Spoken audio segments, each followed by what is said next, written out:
علم و مال و منصب و جاہ و قراں، فتنہ آمد در کف بدگوہراں۔ جن کے اصل صحیح نہیں ہے، جن کا باطن صحیح نہیں ہے، ان کے ہاتھ میں علم کا چلا جانا، مال کا چلا جانا، عہدے کا چلا جانا، رتبے کا چلا جانا، سب کا سب فتنے کا باعث بنتا ہے، کیونکہ ان کو معلوم ہی نہیں ہے کہ اس کا استعمال کیسے کیا جائے۔ چھوٹے بچے کو کیا پتا کہ چھری کا استعمال کس کام کے لیے کیا جاتا ہے، وہ تو کدھر بھی لگا دیتا ہے۔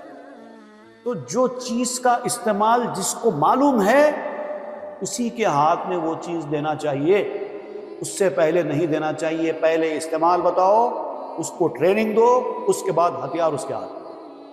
آنچ منصب می کند با جاہلاں، اس فضیحت کہ کند صد ارسلاں۔